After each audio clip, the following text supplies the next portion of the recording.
Hi there, Marie. This is Faviola, and I'm here to talk with you a little bit about motifs and anybody else that might be interested as well. What happened in our recent group conversation is that Marie had discovered something that I had never even thought about, and that was using the branching tool to help create a motif that you would use in your embroidery. And I had never thought about using that branching tool. But what intrigued me about your comment, Marie, was that you said that you were not able to get branching to work for a motif in MBX, but you were able to do that in Hatch 2. And since I also have those same programs as you, I decided I would experiment with it as well to see if I had the same results. And what you see on the screen right now is that I am in my digitizer program, MBX version 5. I do not have version 5.5. And 5.5 actually functions more like Hatch 2 to my understanding. I did not upgrade my program because I do use Hatch 2 for some of the things that I'm not able to find in the MBX program. But anyway, I did not try this experiment out in Hatch 2. I just took your word for it. What I did here is over here on my right hand side, you're going to see that I opened up a snip of a decorative stitch that I copied off of my stitch chart that I have for my Janome 15,000 machine, and I digitized it. I used first of all, a little backdrop is that I looked at this stitch and I decided first of all how I wanted it to stitch out. I wanted a logical and efficient stitch out, and I also wanted it to look pretty. So my thought was that I wanted this little crescent shape in the back to stitch out first, and then I wanted the petals to stitch, and so that's the order that I digitized them in. I did have to create a little run line. You can see it over here in my resequence bar in order to make that happen. So I started off with my run line. I'm just going to show that. I'd unselected. So this is what my run line looked like.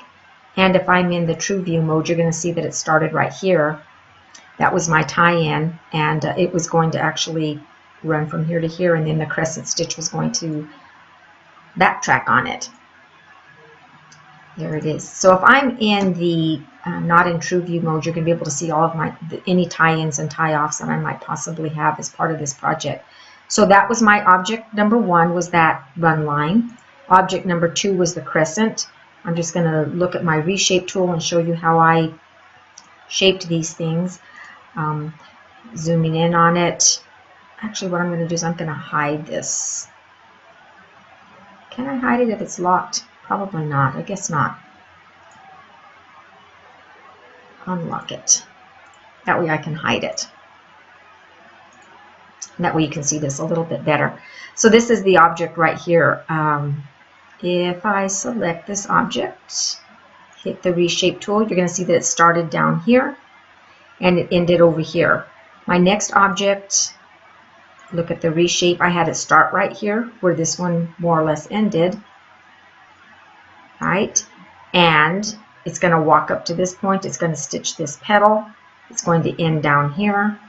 The next petal was just a duplicate of this one that I just copied, and I rotated it into position. To reshape it, it started right here. Here's my diamond, and it's going to end up here at the top with my cross. Therefore, it's going to connect very logically with the next motif when I create a whole line of these. Okay, so that's what my design looks like. Now I'm going to come back into True View, and I'm just going to show that the next thing that I did in creating my motif was that I added in a guideline right here, and I put it at the tips of my motif, because again, what I want to do next is I want to know exactly where that reference point is going to be when I create my motif. So here's my objects. I am now going to select all of them by holding down my shift key and clicking and selecting all of the objects.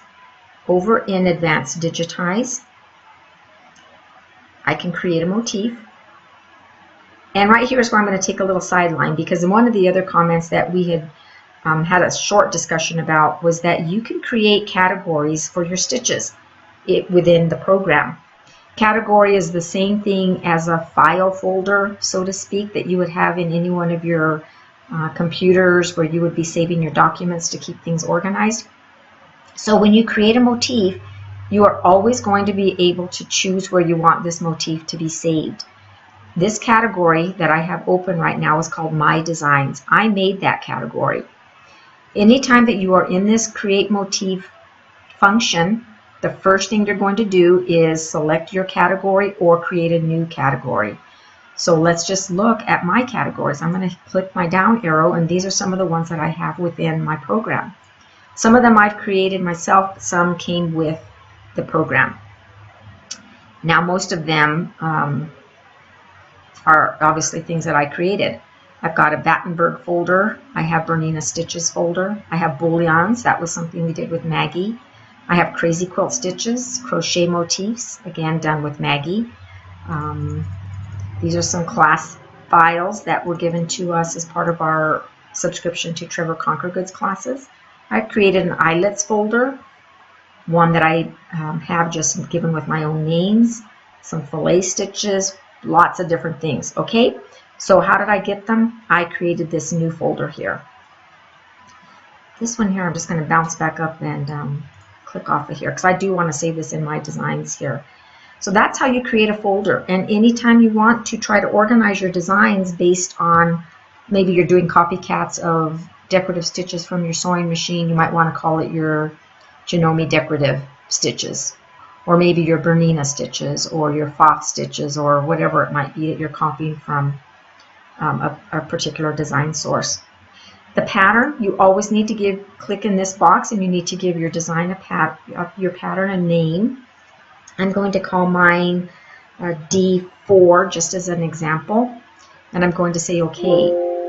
So this one is telling me I've already called something D4. Do I want to override it? I'm going to say yes, just for the purposes of this exercise.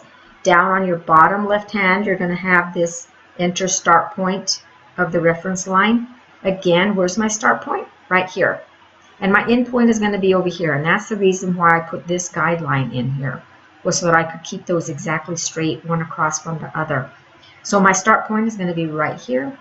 I'm clicking on that. I'm holding down my control key as I'm placing my second point, which is down on the bottom screen. You'll notice that it says enter the end point. And we'll also get a little message if you press the control key, you're going to constrain that to 15-degree increments. So it's basically telling you it'll stay pretty straight. And I'm going to end it right there. And I'm clicking again. My design has been created in the category of my designs, and I will say OK. I will click off of here, and I'm just going to experiment with my design a little bit. My motif line is already selected. I'm going to digitize and open line, and I'm going to just draw a little curve. See how it looks. And I love the way it looks because it's going to give me the end to tell you another thing about this. Marie, you had also complained about the fact that you couldn't get some of your motifs to line up properly. And you went through a lot of work trying to get things to line up. And I attempted to explain to you that these work like a lettering object, which basically means that it's a line of separate objects that you can, once you select them, you can wiggle them back and forth along the line that you have created here. So if you select the motif line and you come to your reshape tool, each little motif is going to have its own little diamond. And when you grab these diamonds with your left mouse, you can just drag them however you want. You can rotate them. You can, this is a rotating button, so see that? I'm just rotating using my left mouse button. And you can make them taller. You can make them wider. You can skew them a little bit. Oops, that one just went cuckoo. To just distort them. You can do many different things with them. All right, so see, I've made that one right there in the middle of the line a whole lot bigger than everybody else. And these ones here I'm going to wiggle along. So just to show you that you can do lots of different things with this motif line to get the effects that you want it to have when you're using it in a design. One other thing that you can do with it, I'm going to delete that one. I'm going to come into my digitize a rectangle or square shape. My motif is still selected, and I'm going to create, drag and drop, a square or a rectangle. Now when I do that, you're going to see that the corners of this They don't look so good, do they? I've got some of these little motifs that are overlapping one another. So again, what can I do with this? I can select it. I can turn on my reshape tool and I can drag all my little motifs however I may want to drag them. However, and you can see that I was able to move those to get a little bit better of a corner by doing that. Now this is also going to be determined by how big your motifs are, how they're spaced out, how large your border design is. And let's just say, for example, that you're just not able to get this to line up properly. I'm just going to tell you that you could also come over into your, let's see, where is it at? It's in your Edit Objects toolbar. And once you open this toolbox up, you can select your Stitch Edit. Now in Stitch Edit, when this is selected and this is turned on, you can come into an object. I'm not super good at this. I'll admit that to you readily. Turn on Stitch Edit. Then turn the object on, I think. Oh, I don't want to spend a whole lot of time on this. Stitch Edit, find a spot. Come on. And you can start deleting. Okay, I'm just hitting my delete button and I am getting rid of this little motif. Okay. And when I come back into my true view mode, you're going to see that those stitches have been deleted out of there. You're going to also notice that the shape of the wire line or the shape of this object is still there to show that it's there, but the stitches have been deleted.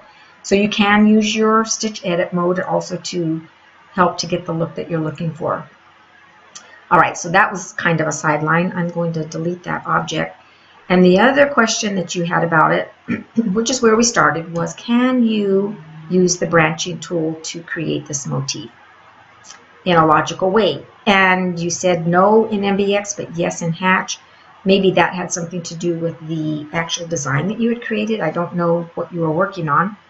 But what I discovered in MBX was that yes, I can use the branching tool. As we know, with branching, you select all of the objects that you want to be branched together. You come into your advanced digitizing tool and you say that you want to, is that where it's at? Carving stamp, maybe it's not. Maybe it's in the digitize. It's in digitizing. So once all of them are selected, select branching. Again, you're going to get a message on the bottom over here that says to enter your entry point.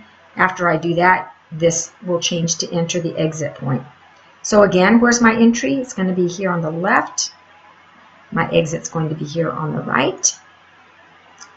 And my branching has happened. Now, if I look at my design, do I like what happened? And I'm going to say to you that no, I don't.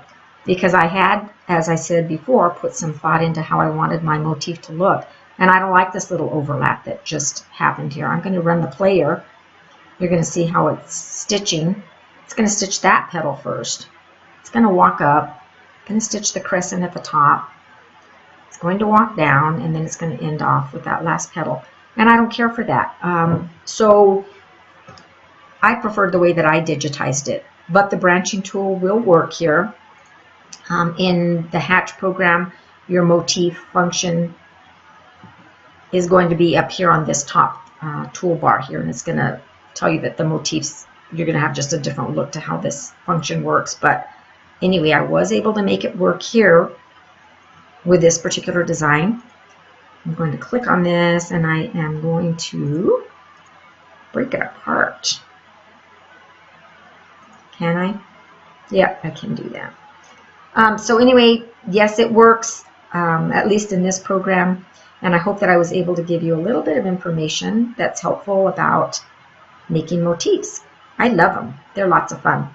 And go and have fun and experiment too. And I'm sure that we are going to find some differences between the way that Hatch works and the way that MBX works. But it's all good. We usually can get what we want if we just are determined to keep plugging away at it. All right, thanks. That's it for now, and thank you for watching.